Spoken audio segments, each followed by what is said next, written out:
Hello students, today we are going to discuss life cycle of angiosperms.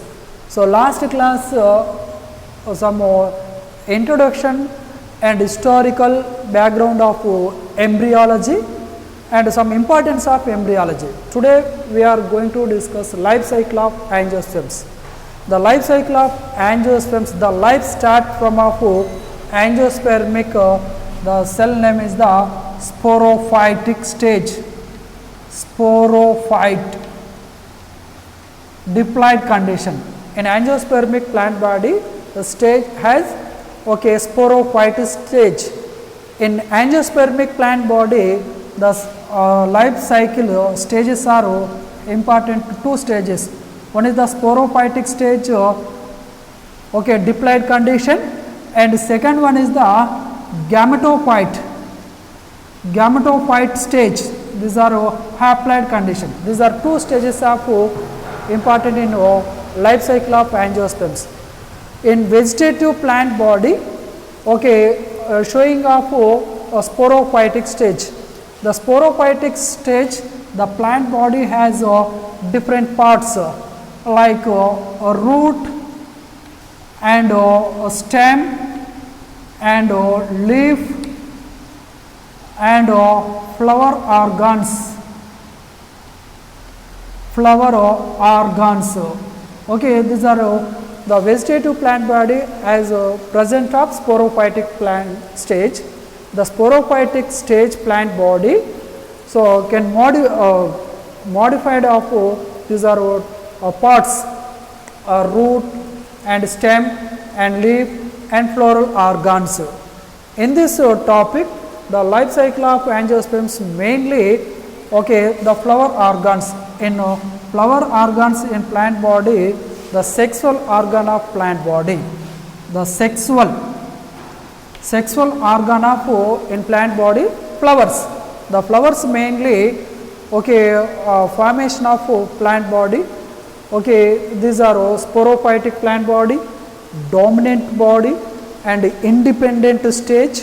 This is a long time stage, and gametophytic stage, so dependent of sporophytic stage and less lifetime is the gametophytic.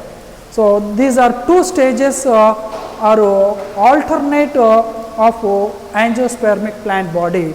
Sporophytic stage and gametophytic stage are alternate. So these are sporophyte and gametophyte are morphologically is a different. So structures and functions also is a totally different. So the life cycle of angiospermic plant body, heteromorphic alternate generation, heteromorphic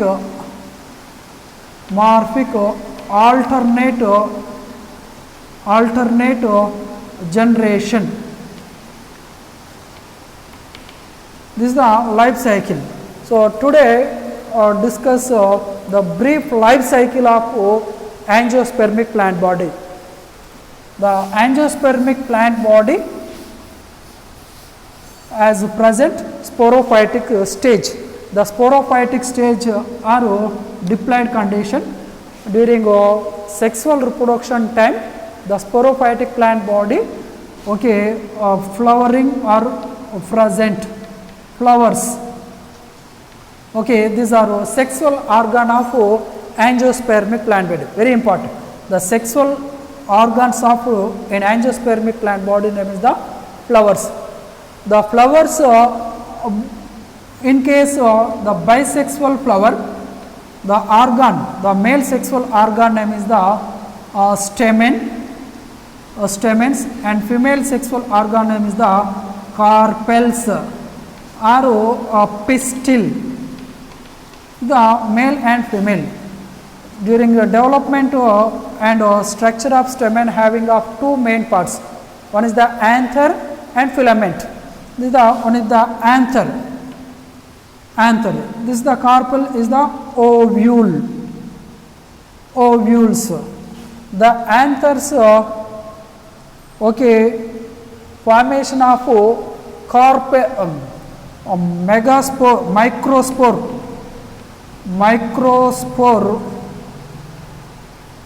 mother cell, microspore mother cells, and ovules also formation of megaspore mother cell. These are totally diploid condition. Microspore mother cell also diploid condition, and megaspore mother cells also diploid condition. These are cells so undergoes division, reduction division. This is the reduction division. At this stage, the microspore mother cell, for example, in Allium cepa 16 chromosomes. Further microspore cells formation, the cells having of only 8 chromosomes. So in this division, the chromosome number is the reducing, or chromosome number decrease of half number. For example, Allium cepa 16 chromosomes. Then after reduction division, the cells are half number like 8. For example, maize plant 20 chromosomes. After meiosis or reduction division, 10 chromosomes of formation of cells. So in this important division of reduction division, microspore mother cells undergoes reduction division, formation of microspores. The ploid is the haploid condition, and megaspore it is also haploid condition. The microspore mother cells formation of pollen grain,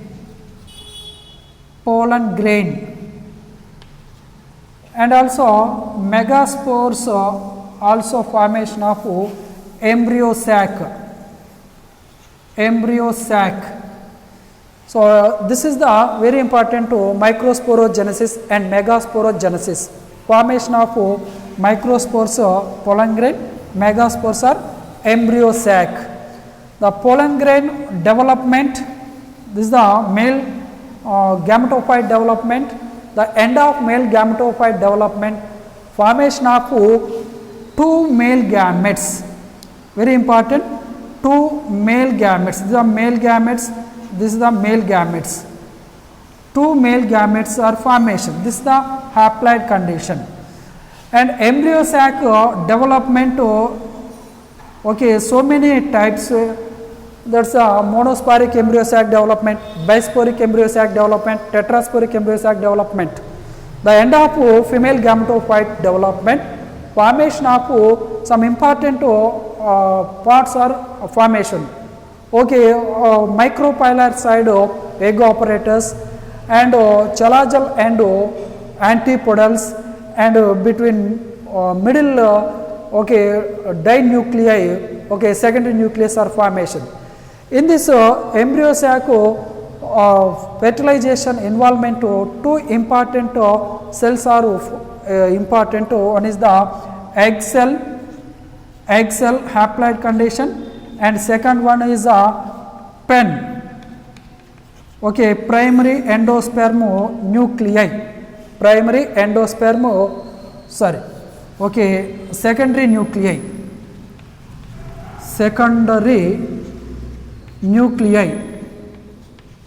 These are 2 important involvement of fertilization embryo sac. Now in this 2 male and female, the cells are participation of fertilization. So one male gamete and 1 egg cell, formation of zygote, diploid zygote, and another male gamete, formation of secondary nuclei, formation of primary endosperm nuclei, the triploid condition. This is the diploid condition. In angiospermic plant body, 2 fertilization are present. One is the one male gamete, one egg cell fused with contact formation of zygote, diploid zygote, and another male gamete and another secondary nuclei fused with contact formation of primary endosperm nuclei. In this case, two fertilizations are formation. In angiospermic plant body, specific characterization, double fertilization. This is the one fertilization, this is a double fertilization. The double fertilization discovered by the H.G. Navashin is very important.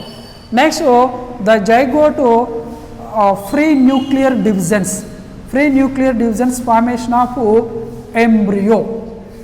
Formation of embryo is the very important. So many free nuclear divisions, cell divisions, the zygote formation of embryo, and free nuclear divisions of pen, formation of endosperm. Endosperm in angiospermic plant body, very important triploid condition, and the embryo and another formation of seed, seed, and development of embryo, nourishment of supplying name is the endosperm, the seed formation, the seed germination, and finally the sporophytic plant body or formation. In this life cycle, so this is the area totally, this is the totally gametophyte stage. This is the gametophyte stage. This is the sporophyte stage. In this the total life cycle completed, showing of two stages. One is the gametophyte stage and sporophytic stage. The sporophytic stage totally diploid condition, the gametophytic stage are haploid condition. So totally different. Hence the angiospermic life cycle is called alternate generation of life cycle. This is the sporophytic stage and gametophytic stage. Now gametophytic stage and start of sporophytic stage. This is the alternate generation of life cycle of angiospermic plant body. Next class continue another topic. మనకు ఆవృత బీజ మొక్కల యొక్క జీవిత చక్రం ఏ విధంగా ఉందో తెలుసుకుందాము. మరి సాధారణంగా ఆవృత బీజ మొక్కల జీవిత చరిత్ర, ఆవృత బీజ మొక్కల దశ ఇక్కడ సిద్ధ బీజద దశ, సిద్ధ బీజద దశకు చెందినది. ఇది ద్వయస్థితికంగా ఉండడం జరుగుతుంటుంది. ఈ సిద్ధ బీజద దశలో మనకి మరి ఉండేటువంటి భాగాలు వేరు, కాండము, పత్రము, పుష్పాలు. సో ఈ విధంగా సిద్ధబీజ దశ అనేటువంటిది నిర్మాణం కనుక చూసినట్టయితే మనకి వేరు, కాండం, పత్రం అనేటువంటివి పుష్పాలు అనే భాగాలు కనిపించడం జరుగుతుంటుంది. నెక్స్ట్ ఈ సిద్ధబీజ మొక్కలో మనం మేజర్గా ఇక్కడ పుష్పాల గురించి మనం చూడడం జరుగుతూ ఉంటుంది. ఫ్లవర్స్ అనేటువంటివి, ఇక్కడ పుష్పాలు అనేటువంటివి మనకి ఆవృత బీజ మొక్కలలో ప్రత్యుత్పత్తి అంగాలనే ఇక్కడ పుష్పాలు అని పిలుస్తాం. ఇక్కడ పుష్పాలు అనేటువంటివి పుష్పించే ద్విలింగ పుష్పం అయితే ఇక్కడ కేసరావళి, అదేవిధంగా ఫలదళం అనేటువంటి భాగాలు ఉండడం జరుగుతుంటుంది. కేసరావళిలో భాగాలు కనుక చూసినట్లయితే ఇక్కడ పరాగ కోశము, అదేవిధంగా ఇక్కడ అండము అనేటువంటిది నిర్మాణాలు కనిపిస్తాయి. పరాగకోశము అభివృద్ధి జరిగేటువంటి సమయంలో ద్వయస్థితికంగా ఉండేటువంటి కణాలు ఏర్పడుతున్నాయి. ఇక్కడ మైక్రోస్పోర్ మదర్ సెల్ అంటే సూక్ష్మ సిద్ధబీజ మాతృకణాలు అని పిలుస్తాము. ఇక్కడ స్థూల సిద్ధబీజ మాతృకణాలు ఎల్లప్పుడూ కూడా ద్వయస్థితికంగా ఉండడం జరుగుతుంటుంది. ఇవి అభివృద్ధి జరిగేటువంటి సమయంలో ఇక్కడ క్షేకరణ విభజన జరగడం జరుగుతుంటుంది. క్షేకరణ విభజన జరిగినప్పుడు ఉండేటువంటి మాతృకణంలో ఉండేటువంటి క్రోమోజోముల సంఖ్య సగానికి తగ్గించబడుతుంటుంది. ఫర్ ఎగ్జాంపుల్ ఉల్లిలో 16 క్రోమోజోమ్ మాతృకణంలో ఉన్నట్లయితే ఏర్పడినటువంటి సిద్ధ బీజాలలో ఏర్పడినటువంటి సూక్ష్మ సిద్ధ బీజాలు ఎన్ని ఉంటాయి? 8 వరకు మాత్రమే ఉంటాయి. అంటే క్రోమోజోమ్ల సంఖ్య సగానికి తగ్గించబడడం అనేటువంటిది జరుగుతూ ఉంటుంది. సో ఇక్కడ కూడా మెగాస్పోర్ మదర్ సెల్స్లో 16 ఉన్నట్లయితే ఇక్కడ స్థూల సిద్ధ బీజాలలో కూడా 8 క్రోమోజోమ్స్. ఈ విధంగా క్షేకణ విభజన వల్ల మాతృకణాలలో ఉండేటువంటి క్రోమోజోమ్ల సంఖ్య సగానికి తగ్గించబడడం ఇక్కడ మనం చూస్తుంటాం. సో స్థూల సిద్ధ బీజాలు అనేటువంటివి అభివృద్ధిలో భాగంగా ఇక్కడ పరాగ రేణువులను కూడా ఏర్పాటు చేయడం జరుగుతూ ఉంటుంది. ఓకే, మెగాస్పోర్ డెవలప్మెంట్లో మనకి పిండకోశం నిర్మాణాలు కూడా మనం చూస్తూ ఉంటాం. పరాగ రేణువులు మొలకెత్తి అభివృద్ధిలో పాల్గొన్నప్పుడు వీటి యొక్క అభివృద్ధి చిట్ట చివరిలో మనకు 2 పురుష బీజాలు అనేటువంటివి ఏర్పాటు కావడం జరుగుతూ ఉంటుంది. 2 పురుష బీజాలు పరాగ రేణువులు అభివృద్ధి జరిగి చివరి దశలో మనకి 2 పురుష బీజాలను ఉత్పత్తి చేయడం జరుగుతుంది. అదేవిధంగా ఎంబ్రియోసాక్ డెవలప్మెంట్ జరిగి ఆ ఎంబ్రియోసాక్ నిర్మాణంలో ప్రత్యుత్పత్తిలో పాల్గొనేటువంటి 2 భాగాలు ఇక్కడ మనం చూస్తుంటాము. ఒకటి స్త్రీ బీజ కణము, రెండవది ద్వితీయ కేంద్రకం. దీన్ని స్త్రీ బీజ కణము అని పిలుస్తాము. దీన్ని ద్వితీయ కేంద్రకం. ఇక్కడ ఉన్నటువంటి కణాలు ఫలదీకరణలో పాల్గొనడం జరుగుతుంటుంది. ఉదాహరణకి ఇక్కడ ఉండేటువంటి ఒక పురుష బీజము, ఇక్కడ ఉండేటువంటి ఒక స్త్రీ బీజ కణము ఫలదీకరణలో పాల్గొనడం ఫలితంగా ద్వయస్థితికంగా ఉండేటువంటి సంయుక్త బీజము ఏర్పాటు కావడం జరుగుతూ ఉంటుంది. అదేవిధంగా ఇక్కడ ఉండేటువంటి ఒక పురుష బీజము ఇక్కడ ఉండేటువంటి ద్వితీయ కేంద్రకంతో పాల్గొనే ప్రాథమిక అంకురఛేద కేంద్రకము అనేటువంటిది ఏర్పాటు కావడం జరుగుతుంది. ప్రాథమిక అంకురఛేద కేంద్రకము అనేటువంటిది ఏర్పడుతూ ఉంటుంది. ఇది త్రయస్థితికంగా ఉంటుంది. ఇక్కడ ఫలదీకరణ 2 సార్లు జరిగినది కాబట్టి ఆవృత బీజ మొక్కలో ఉండేటువంటి ఫలదీకరణాన్ని ద్విఫలదీకరణ, ఇది కేవలము ఆవృత బీజాలకు మాత్రమే పరిమితమైనటువంటి లక్షణం. సో నెక్స్ట్ మనకి సంయుక్త బీజంలో అనేక స్వేచ్ఛా కేంద్రక విభజనలు జరిగి పిండం అనేటువంటిది ఏర్పాటు కావడం జరుగుతుంటుంది. ఈ పిండము తర్వాత ఎదిగి విత్తనంగా రూపాంతరం చెందడం జరుగుతుంది. మరి ఎదిగేటువంటి పిండము విత్తనంగా ఏర్పాటు కావాలంటే దానికి పోషణ అవసరం. మరి ఎదుగుతున్నటువంటి పిండానికి పోషణ సమకూర్చేటువంటి కణజాలాన్ని ఇక్కడ అంకురఛేదము అని పిలుస్తున్నాం. ఈ విధంగా ఈ రెండింటి కలయిక ఫలితంగా ఒక సంపూర్ణమైనటువంటి ఒక ఫలవంతమైనటువంటి విత్తనం అనేటువంటిది ఏర్పాటు కావడం జరుగుతూ ఉంటుంది. విత్తనము ఏర్పడిన తర్వాత ఇది మొక్కల నుంచి రాలి అనుకూలమైనటువంటి వాతావరణం పడితే మళ్ళీ మొలకెత్తి సిద్ధబీజ మొక్కను ఉత్పత్తి చేయడం జరుగుతుంది. సిద్ధబీజద మొక్క లేదా సిద్ధబీజ దశను ఏర్పాటు చేయడం జరుగుతుంటుంది. ఇదే ఆవృత బీజ మొక్కల్లో ఉండేటువంటి జీవిత చక్రం అని పిలవడం జరుగుతుంటుంది. ఓకే, నెక్స్ట్ క్లాస్లో ఇంకా అనదర్ టాపిక్తో మనం కలుద్దాం.